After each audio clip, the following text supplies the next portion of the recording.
we are Zera and Zarema. This is our YouTube channel Crimea Speaks, about the amazing world of Crimean Tatar people. For those who do not know us, we are Crimean Tatars, an indigenous people of Crimea. And our main goal is for the whole world to know about our people. If this is your first time watching, please hit subscribe, like, comment and press the bell so you don't miss our next episode on the channel Crimea Speaks. Today we will be talking about how Crimean Tatars live in Putin's Crimea and what happened to both of us in the early days of Russian invasion of Ukraine and what we are doing here in the United States.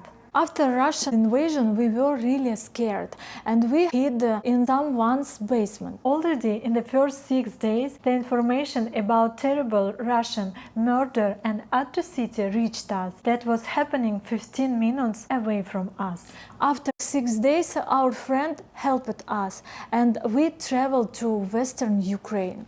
We left Kiev on a crowded train with crying and scaring children and women. We hoped that the war would end and we would return to our former life, but in Lviv civilian houses started to be blown up too. And we decided to go first to Poland and then we came here to the United States. We got to know many Ukrainian organizations here in New York. We actively participate in protests and Ukrainian rallies. We tell Americans and Ukrainian Americans about Crimean Tatars because few people in the world to know about our people, about the suffering, trials and injustices against our people. In July we organized an event where 200 people came and we also invited Mustafa Dzhemilov, Andrew Grigorenko, American Jewish journalist Walter Ruby.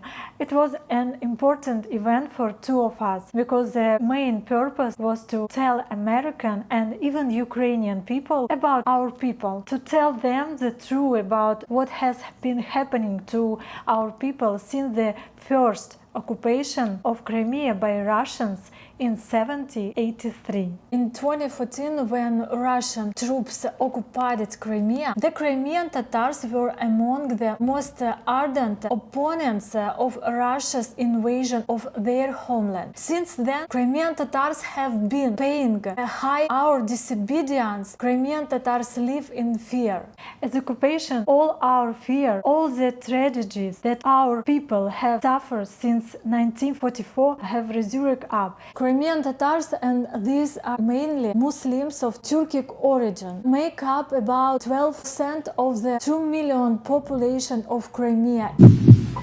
During World War II, in the middle of the night, soldiers came into villages and cities of people who had lived there for hundreds of years. They took old men, women, children, and loaded them onto rail cars to ship them to concentration camps far away from their homes. This story sounds like the Jewish Holocaust perpetuated by the Nazis in World War II, but while Hitler was implementing his final plan, Stalin had labeled the peaceful people as traitors, spies, and enemies, and engaged in genocide. The name of these people, Crimean Tatars. Persecution of Crimean Tatars began soon after the Russian invasion of Crimea in 2014. Activists and protesters are harassed, threatened, imprisoned for 15 years and in some cases even kidnapped in broad daylight. On 15 March 2014, the mutilated body of reshatametov, who was abducted while peacefully demonstrating against the Russian occupation, was found outside Simferopol. He was buried on 18 March, the day Putin triumphantly announced the annexion of Crimea, promising to protect all ethnic groups on the peninsula. Ametov's murder sent a shockwave through the Crimean Tatar people. This is when we became really scared. We felt and feel scared and completely unprotected, our people. Now the same Auschwitz is taking place in Crimea. Crimean Tatars are being killed and and imprisoned for religious and political reasons. Ethnic purges, repression of the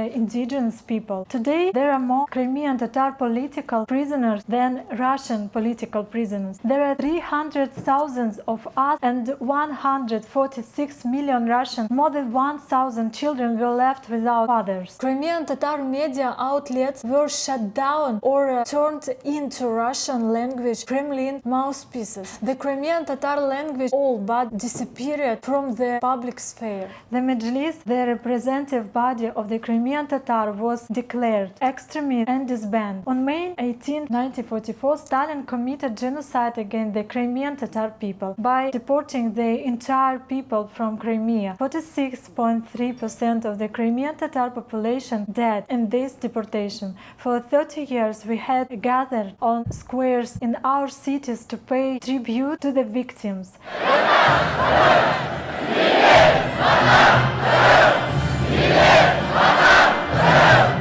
Today, we are not longer allowed to hold this commemoration. We can't even grieve and honor our dead. Putin's current war against Ukraine is a devastating reminder of the invasion of Crimea 9 years ago, which we believe paved the way for today's tragedy. Due to the risk of reprisals, Crimean Tatars can only express in their family anger and pain in private circles. A new Russian law imposing prison terms of up to 15 years for spreading information that contradicts the authorities' narrative about the war in Ukraine has made dissent more dangerous in Crimea. Crimean Tatars want to scream, but we need to keep silent. Our people are locked up.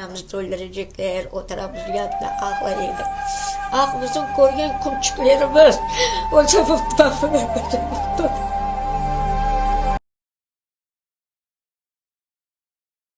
As Zarema said, Crimea has been occupied by the Russian terrorist state for 9 years, illegally and brutally. Our people have repeatedly found themselves in the face of atrocities. The Crimean Tatar people are still going through this Horrible experience. In fact, this is our third relocation, when we start living from scratch. The first time our parents returned to our homeland was in the 90s. We were forced to be born in Uzbekistan because Russia committed genocide deportation against Crimean Tatars. About 46.3% of the population died from this genocide, of which 80% were dead children. The second time my sister and I left Crimea because of bullying, discrimination and hatred from the Russians in Crimea because of ethnicity, religion. And for the third time, we had to run again. We were forced to move because of the Russian invasion of Ukraine in 2022, starting from scratch again. Therefore, it's important to speak about what is happening in Ukraine and what is happening to Ukrainians and the indigenous people of Ukraine. Crimean Tatars. Thanks again to everyone for watching. Thank you